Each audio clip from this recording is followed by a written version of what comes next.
ચાલો શાંતિ પાઠ ભદ્રમ કરડે.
ભદ્રમ કર્ણૈવિઃ. દેવતાઓને પ્રાર્થના કરવામાં આવે છે કે હે દેવો. દેવો એટલે કોણ? જે ભગવત સ્વરૂપ હોય એટલું જ નહીં, દિવ્ય ગુણ સંપન્ન હોય એને દેવ કહેવાય. દિવ્ય ગુણ સંપન્ન હોય અને ભગવત સ્વરૂપ હોય એ દેવોને પ્રાર્થના છે. ઓમ એટલે બધા દેવોને, અને ઓમ એટલે પ્રણવ, પ્રણવ એટલે પરમાત્માનું પ્રતીક, બધાને પ્રાર્થના છે. કર્ણૈભિ ભદ્રમ શૃણ્યામ. અમે અમારા કાન દ્વારા ભદ્રમ મંગળમય, કલ્યાણમય શબ્દ અને એના અર્થોનું સારી રીતે શ્રવણ કરી શકે એવી કૃપા કરો. એટલે પહેલા પ્રાર્થના કરીશું, પછી કઠોપનિષદનું શ્રવણ કરવા માટે આજે પ્રાર્થના કરવામાં આવીને એ પણ થશે પ્રાર્થના બાદ. હે દેવો એટલે ઇન્દ્ર, સૂર્ય, બૃહસ્પતિ અને ગરુડ દેવ, આ બધાને પ્રાર્થના છે આ શાંતિ પાઠની ભીતર. અમે આપ સૌ દેવો પ્રત્યેથી શુભ આશીર્વાદની અપેક્ષા રાખીએ. આપની કલ્યાણમય શુભ વાણી અમારા પઠન પાઠનના કાર્યને નિર્વિઘ્ન કરો. એટલે અમે જે આ જ્ઞાન પ્રાપ્તિનો પ્રયાસ કરીએ છીએ ને એમ તમે નિર્વિઘ્ન કરજો, વિઘ્ન અમારા દૂર કરજો, અને અમે સારી રીતે નિર્વિઘ્ને સાંભળી શકીએ અને બ્રહ્મ વિદ્યાના અધિકારી થઈ શકીએ. જો આવી પ્રાર્થના નહીં કરી હોય ને તો ઉપનિષદોનું શ્રવણ નિરર્થક અને નકામું થશે. એટલે કૃપા કરી પ્રાર્થના કરતા રહેજો મનમાં. અહીંથી ગવાય એ ભજન સાંભળતા રહેજો, અને તમારી પ્રાર્થના સારી હશે, શ્રદ્ધાપૂર્ણ હશે, તો પછી ભજન પછી કઠોપનિષદનું શ્રવણ કરવા મળશે. પરંતુ મનમાં પ્રાર્થના કરવા છે જે આપણે શીખ્યા નથી. આઈને બેસી જઈએ છીએ, બોલ્યા કરે, આપણે બેઠા છીએ, એવું નહીં. બધા દેવોને પ્રાર્થના કરવાની, અને એ પ્રાર્થના આપણી સાંભળ્યા બાદ દેવોનો અનુગ્રહ આપણને પ્રાપ્ત થાય એટલા માટે કહેવામાં આવ્યું ઓમ ભદ્રમ કર્ણૈવિઃ. હવે એવું છે કે તમે સાંભળો તો ખરા, પણ બધું જ તમને સમજ પડે એવું ખરું? હા અને ના બંને. એવું છે. સિંહિ ક્ષીરમ યથા સ્વર્ણમ અત્રિશ્વે વાવ તિષ્ઠતે તથૈવ બ્રહ્મ વિદ્યાપી યોગ્ય પાત્રે સમૃદ્ધ્યતિ. સિંહણનું દૂધ છે ને એ સુવર્ણના પાત્રમાં જ ટકી શકે પિત્તળિયા પાત્રને તોડી ફોડીને બહાર નીકળી જાય. એટલે હું તો ગમે તે બોલતો હોઉં, તમારું પાત્ર કેવું છે ને, પિત્તળનું છે, એલ્યુમિનિયમનું છે, તાંબાનું છે કે સોનાનું છે, એના પર હવે આજે જેવું કઠોપનિષદ સમજાઈશ ને એ ટકવાનો આધાર છે. કોઈ દિવસ જઈને એવું નહીં કહેવાનું કે હે ગુરુજી, ઓ સ્વામીજી, તમે તો ઘણું બધું કહ્યું પણ અમને સમજાયું નહીં. ગુરુજીને કશું જ નથી. એક જ વર્ગમાં એક જ શિક્ષક હોય, 100 જણા હોય તો એક જ જણનો પહેલો નંબર આવે ને. અને ઘણીવાર તો પહેલો નંબર નહીં, he or she is first class first. Not only that, first class first gold medalist. એવું તો એક જ નીકળે ને. કેમ? એ પાત્ર એવું હતું એટલે. એ ગુરુજી જે બોલે તો બધા સાંભળેલું. ટૂંકાણમાં પ્રાર્થના સાંભળતા રહેજો, આવું મનમાં વિચારતા રહેજો, પછી કઠોપનિષદના જ્ઞાનને કેવી રીતે કેટલું સ્વીકાર કરવું એ તમને સમજ પડી જશે. તો શાંતિ પાઠની થોડીક વાત કર્યા બાદ, કારણ કે ખૂબ સુંદર શાંતિ પાઠ છે. સ્ત્રી અંગૈ તુષ્ટુવા એવું કહ્યું. અને સ્વસ્તિ નસ્તાક્ષો અરિષ્ટને બી એવું પણ કહ્યું. સ્વસ્તિનું બૃહસ્પતિ, બુદ્ધિનો દેવતા, બૃહસ્પતિ દધાતું એવું પણ કહ્યું. ખૂબ અદ્ભુત શાંતિ પાઠ છે. સમયના ભાવે આપણે એમાં આગળ જતા નથી, પણ જગતના ગુરુને આજે યાદ કરીએ, એનું સ્મરણ કરીએ. જે ગમે જગતગુરુ દેવ જગદીશ.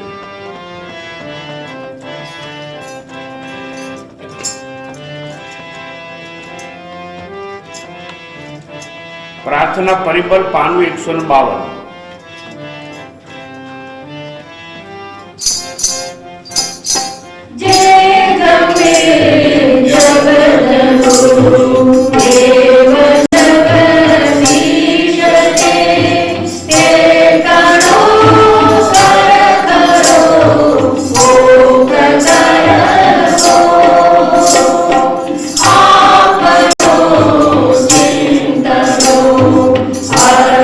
Sai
જુગલ કર જોડીને.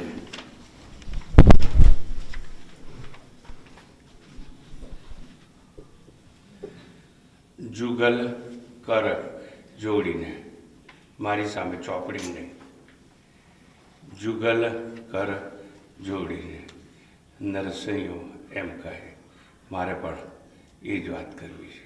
અનિવાર્ય સંજોગોને લીધે આજે અહીંયા આ કાર્યક્રમ બંધ રાખવો પડે એમ છે.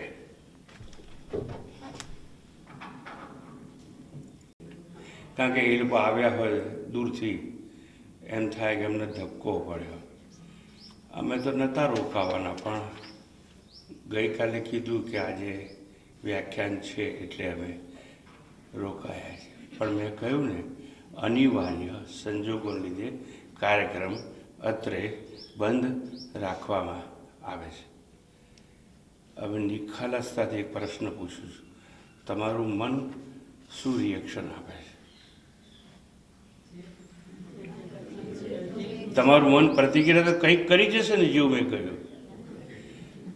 સાચું દિલથી કહેજો, હા કે ના. જો પ્રતિજ્ઞા કરી હોય, પ્રતિક્રિયા કરી હોય, તો આ તમે ભજન સાંભળ્યું નથી. એમાં તો એવું કહ્યું કે જે ગમે જગતગુરુ દેવ જગદીશ.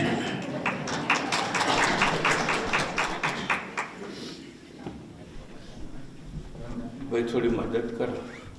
જે ગમે જગતગુરુ દેવ જગદીશ. જુઓ, બહુ નાની વાત. આપણને એમ લાગે કે આપણે સાંભળીએ છીએ, પણ તમે જોજો, આપણે સાંભળતા નથી. ના ના, અમે સાંભળીએ છીએ. હા, તમે સાંભળો છો ખરા, માફ કરજો, શ્રવણ કરતા નથી. There is great difference between hearing and listening. To listen anything is, શ્રવણ કરવું એટલે શું? વિધાઉટ રિએક્શન, પ્રતિક્રિયા શૂન્ય થઈ અને સાંભળીએ ને, એને શ્રવણ કહેવાય. પણ જ્યારે તમે કોઈને પણ સાંભળો છો ને, આવા તો બહુ જોયા. અને ઠીક, હવે આયા છીએ ને, અને આપણી ટ્રેનને હજુ 10 વાગ્યાની વાર છે, દર ગપ્પા મારી એના કરતા હેડર બેઠા જઈને. અને આવું ને આવું તો છે ને, કઈ અનેક વાર સાંભળ્યું. આ સ્વામીજીઓ બોલતા હશે, શું એ લોકોને એવો અનુભવ થતો હશે ખરો કે આ બધા સંન્યાસીઓ ગપ્પા ઠોક ઠોક કરતા? અને આ લોકો જે બધું આપણને કહે છે ને, એવું એ લોકોએ જીવનમાં ઉતાર્યું હશે ખરું? જો આવી કેટલી શંકાઓ તમારા મનમાં હોય, તમારું મન પ્રતિક્રિયા કરતું હોય. સ્વામીજી, આ ગીતાની વાત છે ને, 1000 વર્ષ પહેલા બધું યુદ્ધ થયું. હવે how it can be applicable current age? Science ભણેલા છે આ બધા. એ ઓર્થોડોક્સ વાતો બધી ભગવદ્ ગીતાની. અને 1000 વર્ષો પહેલા જે થઈ ગયું થઈ ગયું. અર્જુનનું જે પ્રોબ્લેમ હતું એને અમારે હું લેવા દેવા? અને એ તો જવા દો, પણ આ ચારે બાજુ ઘોડાઓ હણહણતા હોય, હાથીઓ ચીંગાડતા હોય, શસ્ત્રોની ધાર થતી હોય, મારો કાપો, એવું વાતાવરણ હોય ને, તે અર્જુન છે ને, એનું મન સ્થિર કેવી રીતે રાખી શક્યો છે? તમે અમને કહો છો કે મન સ્થિર, એટલે આપણે જવા દો આ બધી વાતો. મારે એટલું સમજાવું હતું, સાંભળવું અને શ્રવણ કરવું એ બંને વચ્ચે આસમાન જમીનનું અંતર છે. પણ હવે ધ્યાન રાખજો, બીજું ભજન ગવાશે. દરેક વખતે એક જ વસ્તુ યાદ રાખવાની, કે સમજાય તો ઠીક, ન સમજાય તો ઠીક, સમજીને આપણે જીવનો ઉપયોગમાં આવે તોય ઠીક, ના ઉપયોગમાં આવે તોય ઠીક, પણ આપણે તો મનની પ્રતિક્રિયા વિના સાંભળીએ એ આપણું કર્તવ્ય છે. અને મનુષ્ય જન્મ વારંવાર મળવાનો નથી, એકવાર મળ્યો છે. ખાતરીપૂર્વક કહું છું, નહીં મળે બીજી વાર. કરી લો ઉપયોગ. એવી અણમોલ વસ્તુ ભેટ આપવામાં આવી છે આ દેહ તમને આપીને પરમાત્માની, કે નહીં મળે બીજી વાર. સ્વામીજી કેટલા લોકો કહી ગયા, દરેક કથામાં આવું તો કહે છે જ લોકો. તમે કે નવું કહેતા નથી, અગેન ધેર ઇઝ રિએક્શન.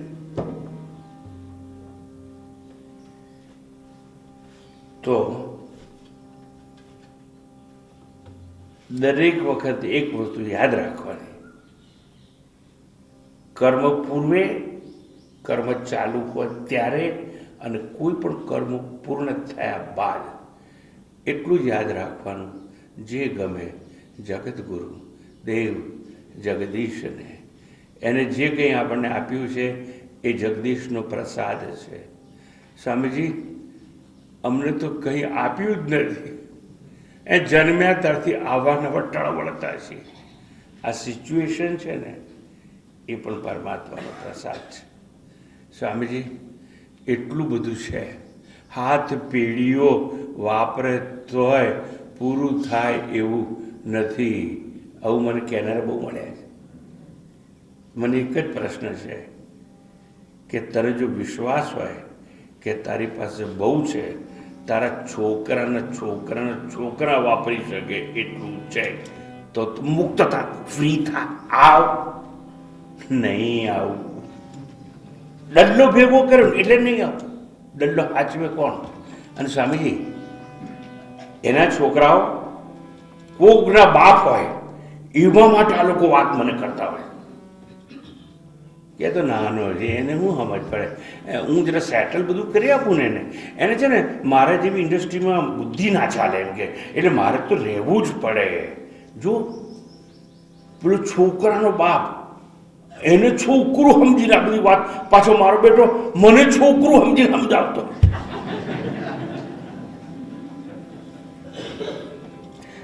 શું કરીએ, ક્યાં જઈએ? કોઈ છૂટવું નથી. અહીં આ બધી આ રૂમો રાખી છે ને જે લોકોએ, આ તમે બધા કેમ આવી શકો છો ખબર છે?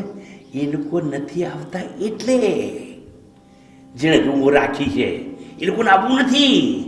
એને નામે ઠોકવું છે, મારી રૂમ હટ, इधर से आता हूं उधर से आता हूं, मैं रहूंगा नहीं मगर मेरा नाम रहना चाहिए कुटिया के ऊपर, बंगले के ऊपर, रूम के ऊपर, ताकि दूसरे लोग तो पढ़ेंगे ना. मेरी बात छोड़ो, ये तो सब मैंने जान लिया है. फाइन, તમે આવા છો તો મને દુઃખ નથી. કેમ? જે ગમે જગતગુરુ દેવ જગદીશને એવું શ્રવણ કર્યા બાદ પ્રાર્થના પરિમલ પાનું 99 પ્રભુ મોરે અવગુણ ચિત્ત ન ધરો. અવગુણ છે હા, તો જે ગમે જગતગુરુદેવ જગદીશને. સ્વામીજી આ તમે સમજાયું ને એ અમને એવું ચોંટી ગયું છે. રવિવારના દિવસે આજ તો રજા, નોકરી નહીં, ધંધો નહીં, ઇન્ડસ્ટ્રી નહીં, એટલે સ્વામીજી આ તમે જે શીખવાડ્યું ને, આજે અમે નાસ્તો બાસ્તો નહીં કરીએ અને અહીં બેસીશું, તમે બોલે જ જાઓ. કેમ? જે ગમે જગતગુરુ દેવ જગદીશ. આગળ પ્રભુ મોરે.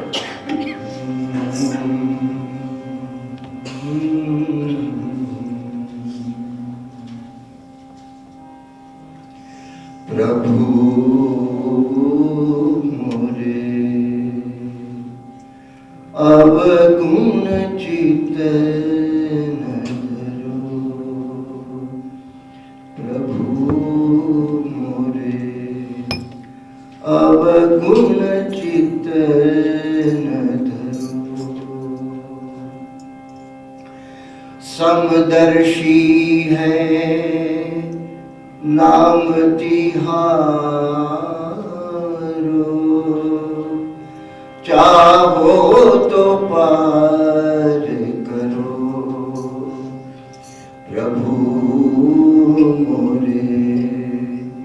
अवगुण चित्त न धरो।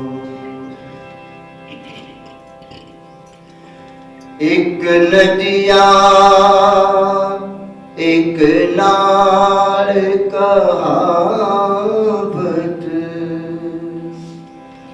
मैलो ही नीर भरो। एक नदिया एक नाल कहावत, मैलो ही नीर भरो। जब मिल कर के एक बरन भये, जब मिल कर के एक बरन भये, सुर सरी नाम पर्यो। प्रभु मोरे अवगुण चित्त न धरो।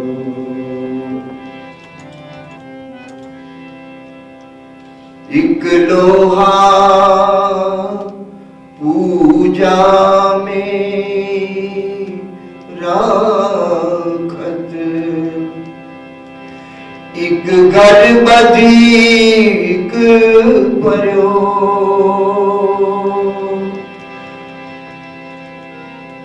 पारस गुण अवगुण नहीं चितवत, पारस गुण अवगुण नहीं चितवत, कंचन करत खरो। प्रभु मोरे अवगुण चित्त न धरो। प्रभु मोरे अवगुण चित्त न धरो।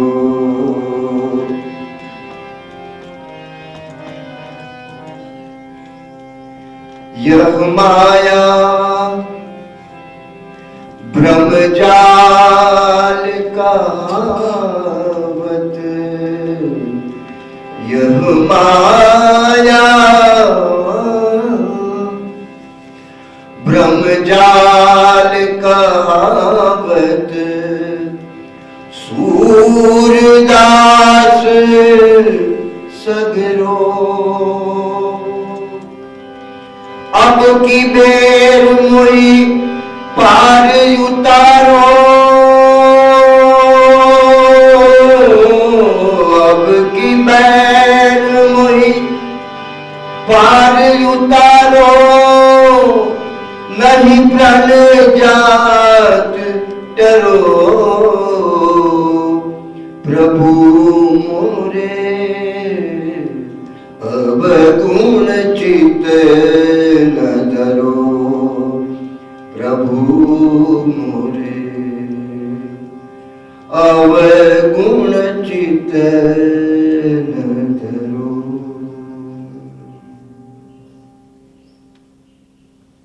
मैं तो अवगुण से ही भरा पड़ा।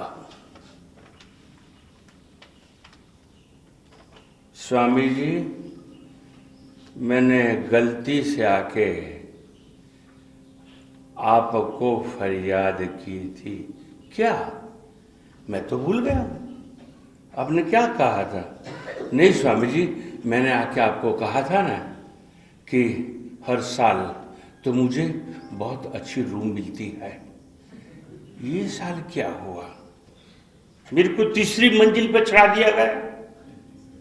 हर साल तो मुझे, अब मैं आता था तो नीचे की रूम देते थे ना, और ये साल ऊपर चढ़ा दिया। बार बार उतरना चढ़ना, कभी कभी लिफ्ट चलती है, कभी कभी नहीं चलती है।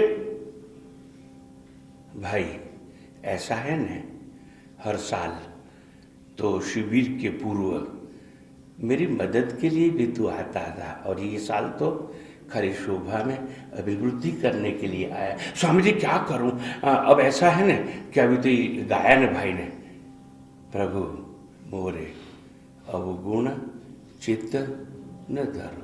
ठीक है, नहीं धरूंगा और निमंत्रण देता हूं और भी आते रहना और शोभा में अभिवृद्धि करते रहना। और ये तो मुफ्त का यज्ञ है ना, कहाँ किसी को कुछ देना है, आते रहना।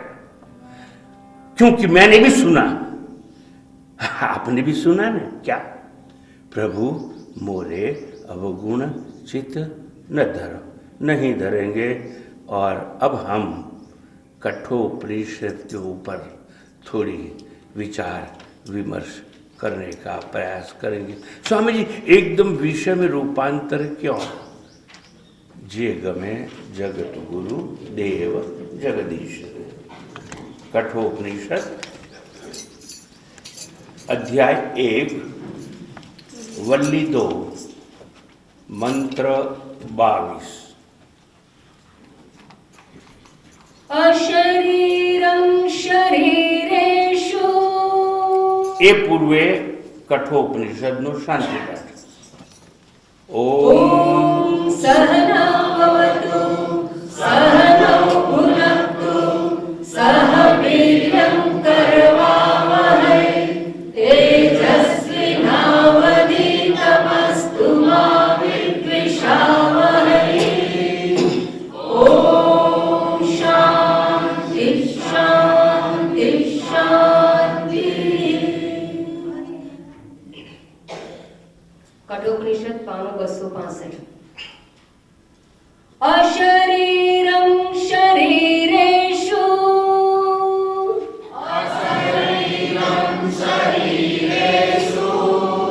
अनवस्थेष्वस्थितम् महान्तं विभुमात्मानं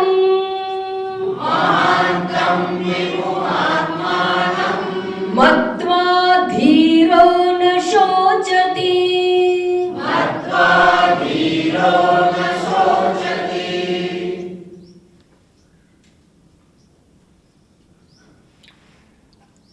આ મંત્રમાં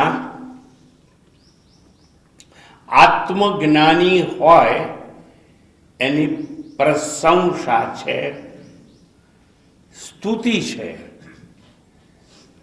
સન્યાસીઓ માટે સ્તુતિ અને પ્રશંસા માટે સંસ્કૃતમાં કયો શબ્દ છે? અર્થવાદ। વેરી કરેક્ટ, અર્થવાદ કહેવામાં આવે। એટલે હવે અર્થવાદ દ્વારા જ્ઞાનીનું નિરૂપણ કરવામાં આવે છે। આત્મજ્ઞાનીની સ્તુતિ કો, અર્થવાદ કો, એની પ્રશંસા કો, એકની એક વાત। આત્મજ્ઞાની, હું તમને પ્રશ્ન કરવા માંગુ છું, કેવો છે? સાકાર છે કે નિરાકાર? સ્વામીજી અમને પ્રશ્નો કેમ કરો છો? એટલા માટે તમે ઘણું સાંભળ્યું હવે, અને તમે શું સમજ્યા છો એવી જાણવાની મને ઈચ્છા ન થાય? થાય કે નહીં થાય? તો પ્રશ્ન કરો છો, આત્મજ્ઞાની સાકાર છે કે નિરાકાર છે? નહીં બોલો તમે લોકો? સરસ, કેટલો સુંદર ઉત્તર તમે આપ્યો મને કે નિરાકાર છે। ઉત્તર તમારો ખૂબ સુંદર છે પણ સાચો નથી। આત્મજ્ઞાની સાકાર પણ છે અને નિરાકાર પણ છે। પણ સ્વામીજી એવું એક સાથે કેવી રીતે બની શકે? ન બની શકે એ બનાવી અને મારે સમજાવવું છે ને, નહીંતર મારી જરૂરિયાત શું? હું તો ખોટો બેઠો છું ને। તમને જે અશક્ય લાગે એ તો મારે શક્ય કરવાનું છે. આ તમે જે રૂમમાં બેઠા છો, મોબાઈલ વાન, તમે જે રૂમમાં પેલું તમારું ચાલુ કરી નાખવાનું, જામર ચાલુ કરો, અને પછી હું એવું કરીશ કે જેનું ટેલિફોન ચાલશે ને એનું બગડી જશે. મેં જામર રાખ્યું છે કે તમે બધા હખણા રોયવા નથી. હવે કરો તમારો મોબાઈલ ચાલુ, જાઓ છૂટ. પછી પેલું 3 નંબરનું મૂકી દેજો ને, એકવાર ઉડી જ જાય એનું. તમને જે ના સમજાય ને, અશક્ય લાગે, એ જ મારે શક્ય બનાવવું છે. શું પ્રશ્ન કર્યો તો મેં કે જ્ઞાની સાકાર છે કે નિરાકાર? આપ સૌએ ઉત્તર આપ્યો કે નિરાકાર છે. પ્રશ્નનો ઉત્તર સુંદર છે, પણ સાચો નથી. એટલે આપણે ત્યાં કહેવાય છે ને કે છોકરા માટે છોકરી લાવવી હોય ને તો મોડું જોઈને નહીં લાવતા, એનો ગુણ જોઈને લાવજો, નહીં તો તમારા ઘરમાં તરખાટ મચી જશે. એટલે તમારો ઉત્તર સુંદર છે, સાચો નથી. મેં પ્રશ્ન કર્યો હતો કે આ એક ખંડ છે, મોટો રૂમ કહેવાય ને, પણ આ જે મોટો રૂમ છે એને સંસ્કૃતમાં શું કહેવાય ખબર છે? હે? મઠાકાશ. નહીં, મઠ કહેવાય. મઠાકાશ. મઠાકાશ નહીં, મઠ. જો સંન્યાસીઓએ ભૂલ કરી બેસે, પણ મારી તો આદત છે ને કે પ્રભુ મોરે અવગુણ ચિત્ત ન ધરો. મેં પૂછ્યું કે રૂમને શું કહેવાય છે? એને કહેવાય મઠ. મઠ કો, રૂમ કો, હોલ કો મોટો, એકનું એક. સંસ્કૃતમાં આને કહેવાય મઠ. પણ આ જે મઠ છે એને 4 દિવાલો છે. પણ દિવાલો છે ને ત્યાં હું મારો હાથ અહીંથી આમ લઈ ગયો ને, obstacle, there is no obstacle. આમ લઈ જાઉં છું, નો ઓબ્સ્ટેકલ. આમ લઈ જાઉં છું, નો ઓબ્સ્ટેકલ. કેમ? ખાલી જગ્યા છે માટે. ઓબ્સ્ટેકલ નથી, લાવી દઈએ.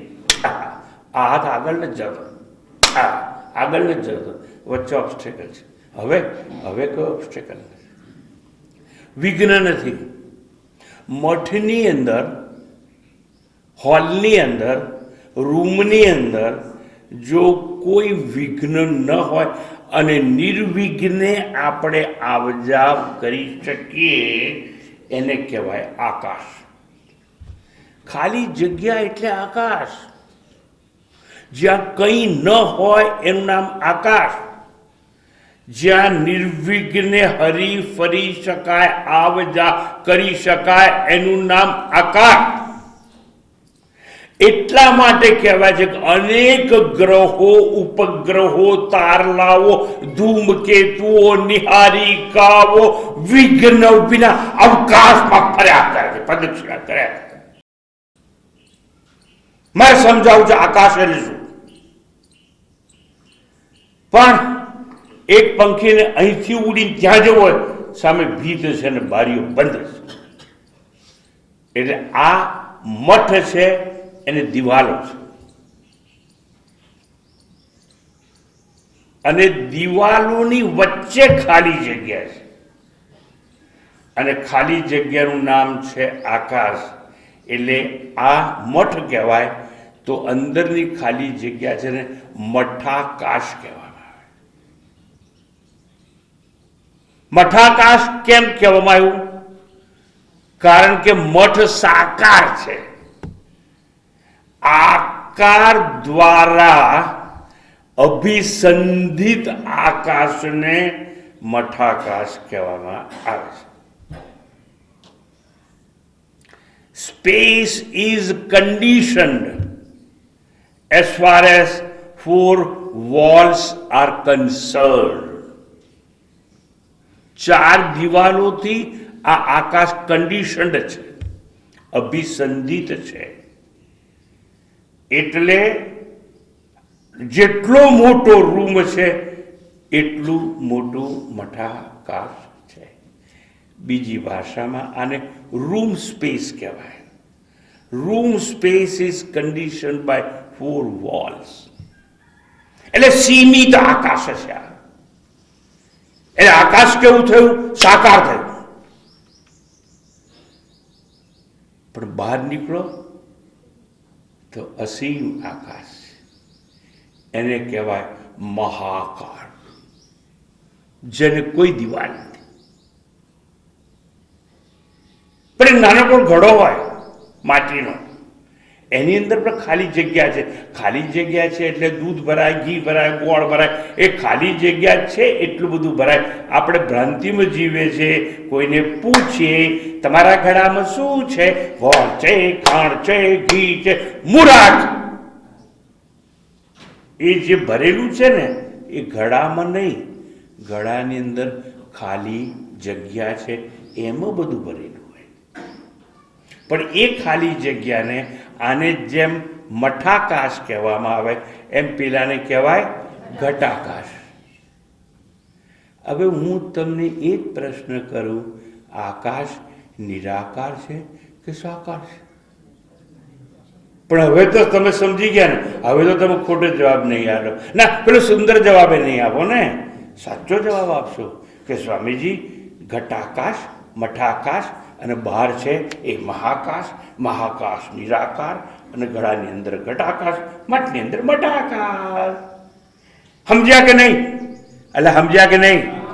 તો તમે જ્ઞાની થઈ ગયા.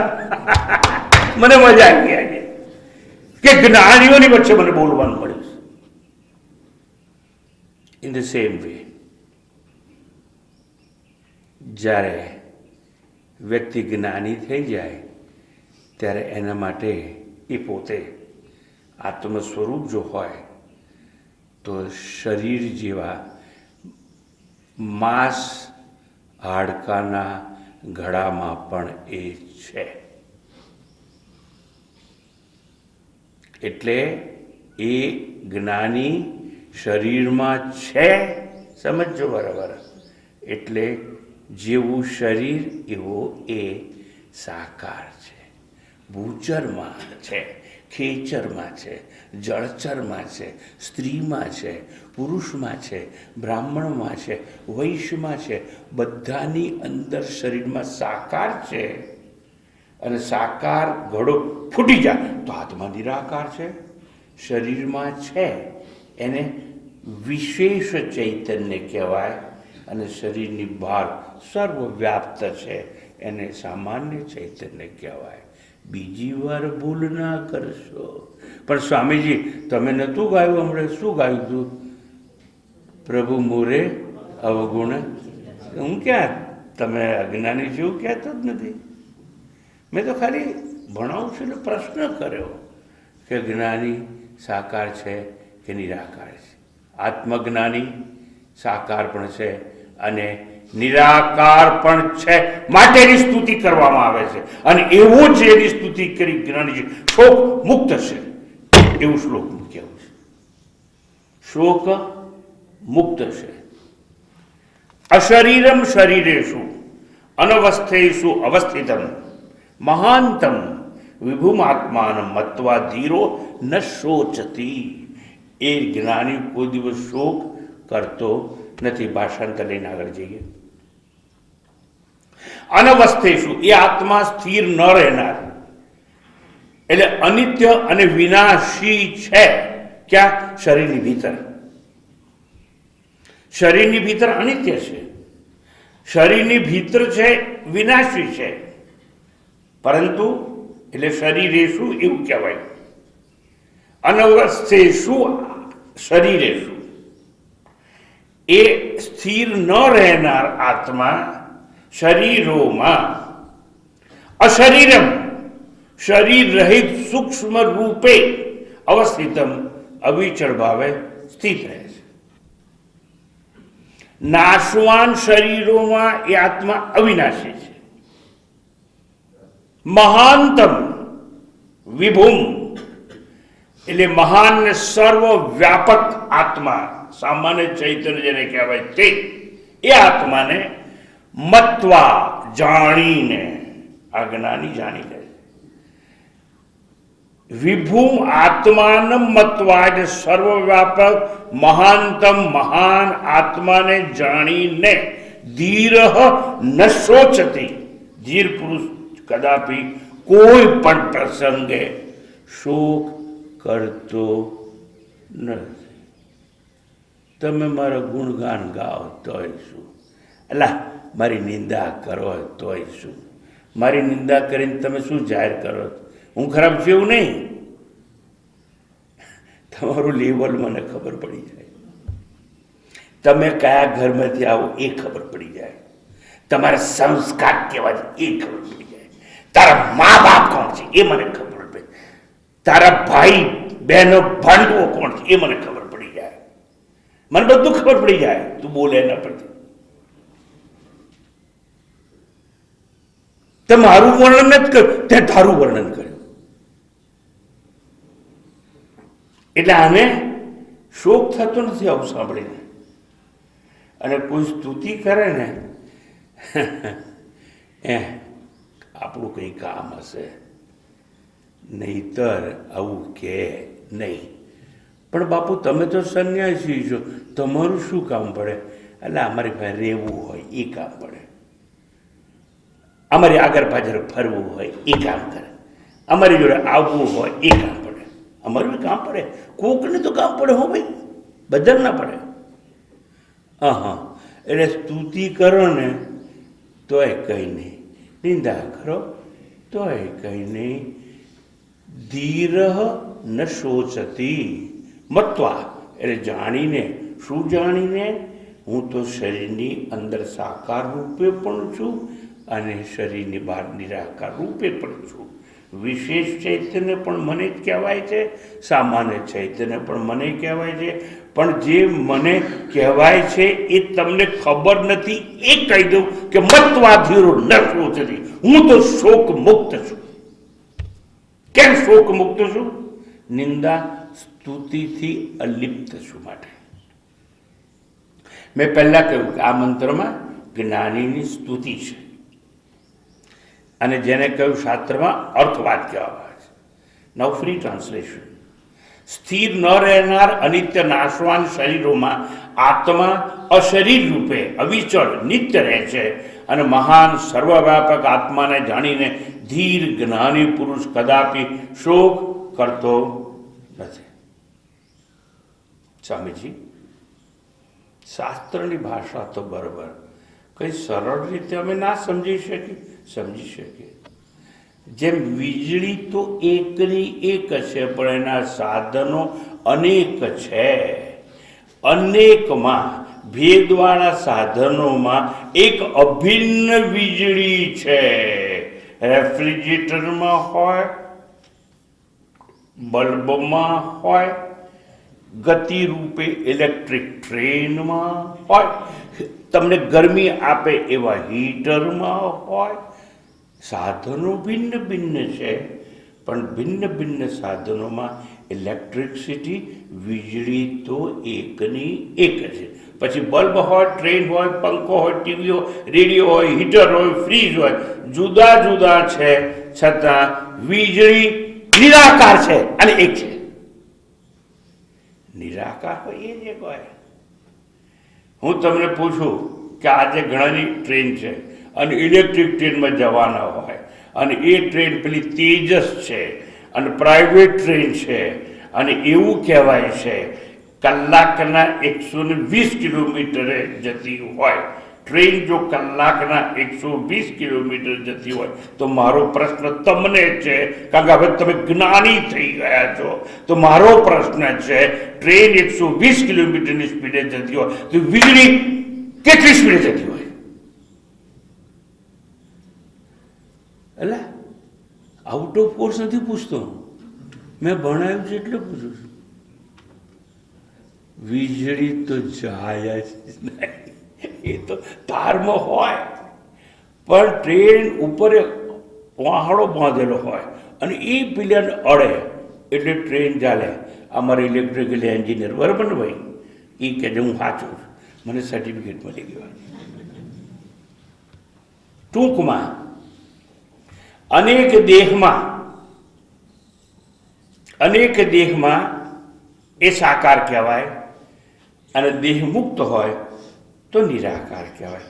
સ્વામીજી તમે એટલું સરસ સમજણ, બીજી વાર તો ભૂલ કરીએ જ નહીં, અમે સમજી ગયા બધું.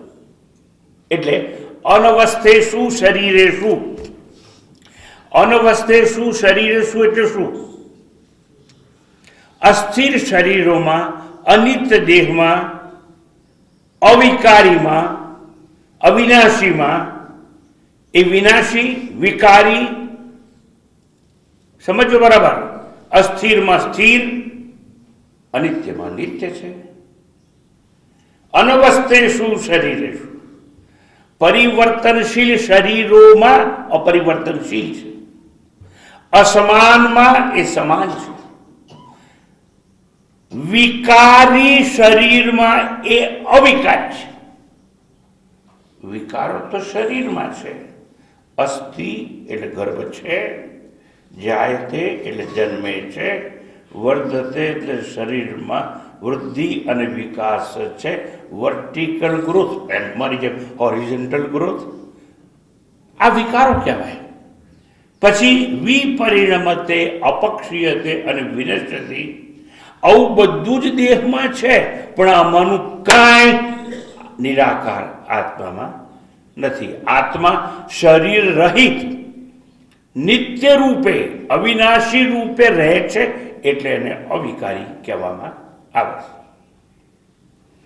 મેં તમને સમજાવી દીધું હતું, ઘટાકાશ, મઠાકાશ અને મહાકાશ. એમ આકાશ સાકાર નિરાકાર બંને છે, એમ આત્મા પણ સાકાર નિરાકાર બંને છે. મનુષ્ય દેહમાં પણ છે, દેવ યોનિમાં પણ છે, પિતૃયોનિના દેહમાં પણ છે, યક્ષમાં પણ છે, કિન્નરમાં પણ છે, અપ્સરામાં પણ છે, પશુમાં છે, પંખીમાં છે, ભૂચર, ખેચર, જળચર, તમામ શરીરોમાં છે, સાકાર છે. પણ શરીરથી મુક્ત છે એ નિરાકાર. આત્મા અશરીર રૂપે આ દેહ માટે દેખાય છે, પણ એને જન્મ નથી. ન જન્મ છે, ન વિકાર છે, ન આકાર છે, ન પરિવર્તન છે, ન મૃત્યુ છે, માટે શોક મુક્ત છે. તમે આટલું સમજી જાઓ કે મારે જન્મ નહીં, વિકાર નહીં, આકાર નહીં, પરિવર્તન નહીં, મૃત્યુ નહીં, એવું સમજી જાઓ પાક્કું. તમારે કોઈ દિવસ શોક કરવાની જરૂર નથી. ગમે પરિસ્થિતિ આવે, ગમે સંજોગ આવે, પણ સાંભળી જાત જાતના દુખડા આવે, સંજોગ આવે, પ્રતિકૂળ સંજોગ આવે, ખોટ જાય, ઘરમાં આગ લાગી જાય અને એમ કે નોકરી છૂટી જાય, એકનો એક હતો અને એને મારા એના દરબારમાં એની શું ખોટ હતી તે લઈ લીધો. જે ગમે જગત ગુરુ દેવ જગદીશ ને, પણ સામે મેં કલ્પાંત કર્યું અજ્ઞાનમાં, અણસમજમાં, મારાથી રિએક્શન થઈ ગયું, પ્રતિક્રિયા થઈ ગઈ. એટલે જ અમે કહીએ છીએ ને, પ્રભુ મોરે અવગુણ ચિત્ત ન ધરો. ભલે તારથી થઈ ગયું બધું, ત્યાં જાણી જોઈને પ્લાન કરીને બધું કર્યું નતું, એ તો હું સમજુ છું ને. તારું દુઃખ આવ્યું તો ક્રોધ કર્યો, ગુસ્સો. એક વસ્તુ કહી દઉં, કોઈ ગુસ્સો કરી શકે જ નહીં, એ થઈ જાય. 5 વાગે સ્કૂલ છૂટતી હોય ને છોકરો 8 વાગે ઘેર આવે, એટલે તમે પ્લાન નથી કરતા, આવવા તો દો, એવો બોધપાઠ ભણાવી દઉં, અને જો હું ધમકાવતા તારે પછી નહીં પડવાનું, તું દોડદાય થાય ત્યાં જ બગાડ્યો. સિનેમાની ટિકિટના પૈસા તમે આલો છો, મેં બગાડો એમ કેમ કહો છો? ઝઘડા મારા બેટા બે મા બાપ. પણ છોકરા ઉપર તમારે ક્રોધ કરવો હોય તો યુ ડોન્ટ પ્લાન, સમજાય છે? થઈ જાય. સમય નથી ક્રોધ વિશે વાતો કરવા માટે. મારી પાસે કલાકો જોઈએ. પ્રેમ સારો ને ક્રોધ ખોટો? નો, બોથ આર ઇમોશન્સ. પણ એ તત્વજ્ઞાન તમને ક્યાં સમજાવે છે વધારે? ટૂંકમાં આ જ્ઞાની છે ને એ કોઈ પણ સંજોગોમાં ક્રોધ કરતો નથી અને માટે શોક એના મનમાંથી નિવૃત્ત થઈ જાય છે. માટે કહેવાયું મત્વા ધીરો ન શોચતી. ટૂંકમાં વિભૂમ શબ્દ વપરાયો. આ વિભૂમ એટલે સર્વવ્યાપક. આત્માનમ, આત્મા શબ્દ બ્રહ્મથી અભેદ છે એવું દર્શાવવા માટે પ્રયોજેલો છે. વિભૂમ આત્માનું, મહાનતમ વિભૂમ આત્માનું એવું કહ્યું. બ્રહ્મ છે એને સત્યમ જ્ઞાનમ અનંતમ તરીકે ઓળખવામાં આવે છે. આમાં બ્રહ્મ અનંત છે.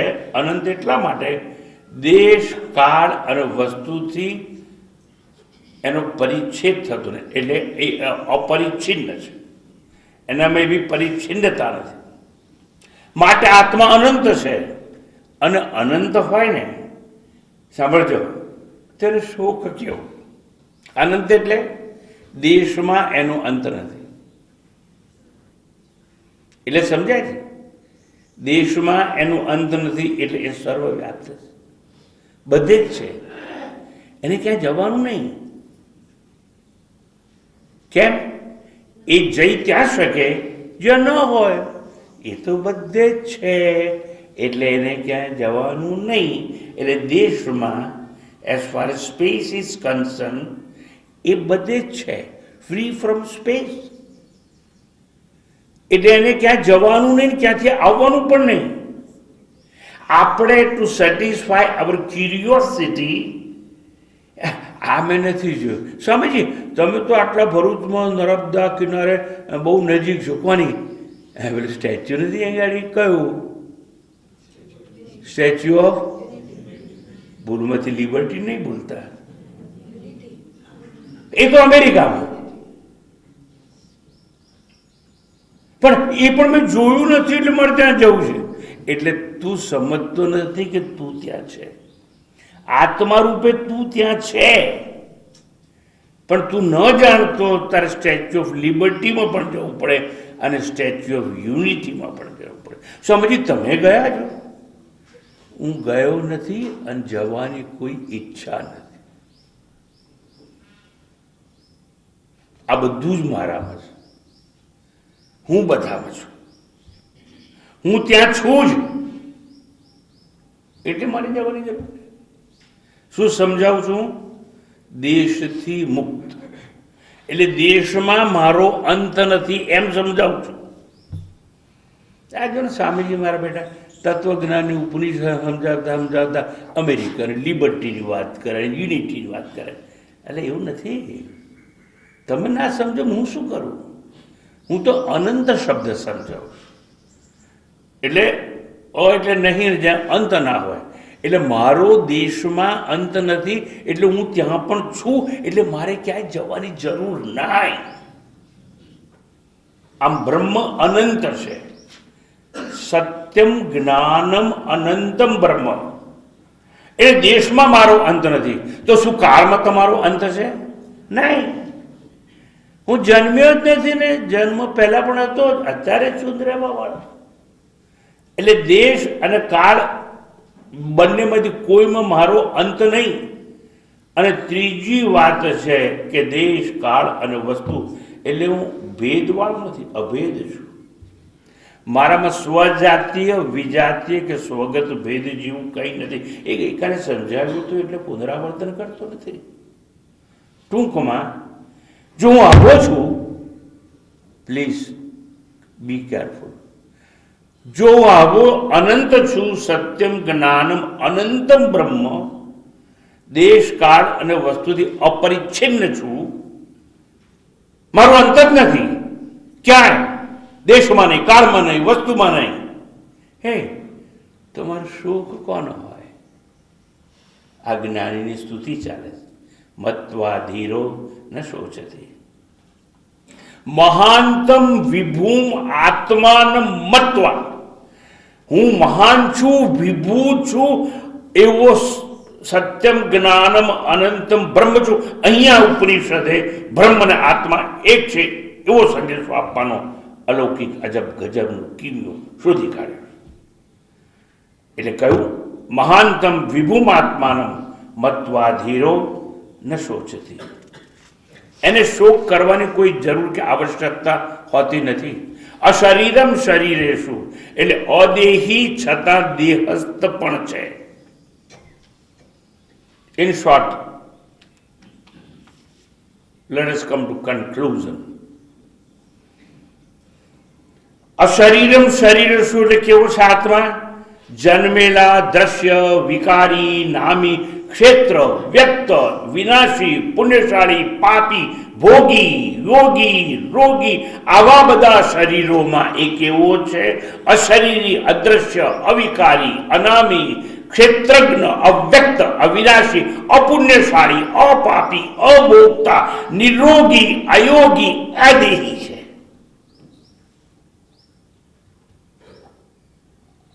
હું કેમ આટલું બધું ફાસ્ટ બોલી ગયો ખબર છે? કઈ સમજ પડે નહીં. એટલે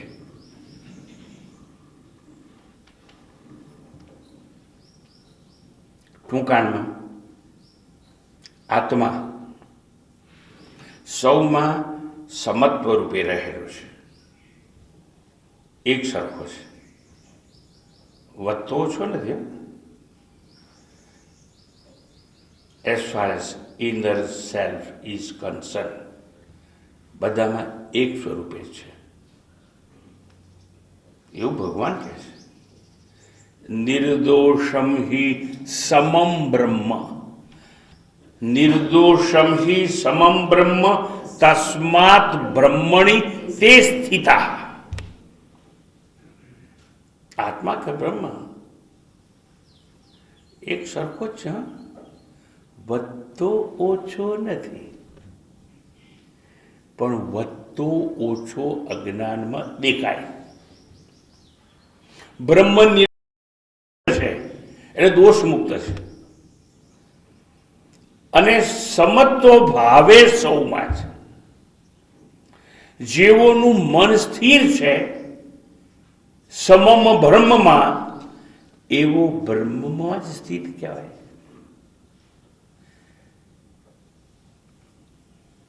જેવી રીતે બ્રહ્મને જાણનારો બ્રહ્મથી ભિન્ન રહેતો નથી. જ્યારે હું એમ કહું છું અહમ બ્રહ્માસ્મિ, હું બ્રહ્મ છું, તું બીજાની વાત નથી કરતો, મારી જ વાત કરું છું. અને મારી વાત કરું છું એટલે હું બ્રહ્મ જ થઈ જાઉં છું. આ એક જ જ્ઞાન જગતમાં એવું છે કે જેને જાણવાથી તમે એ થઈ જાઓ. એટલે ઉપનિષદોએ કહ્યું બ્રહ્મવિદ બ્રહ્મૈવ ભવતી. બ્રહ્મને જાણનારો બ્રહ્મથી જુદો રહેતો નથી. અને મને જો ખબર પડી જાય કે હું બ્રહ્મ છું તો શોકથી તરી જાઉં છું. ન શોચતી મત્વા ન શોચતી એવું કહ્યું. અને આવી વાત સમજવા માટે કૃષ્ણ પરમાત્માએ કહ્યું વિદ્યા વિનય સંપન્ને બ્રાહ્મણે ગવિ હસ્તે સુનીચૈવ સ્વપાકે ચ પંડિતા સમદર્શિન.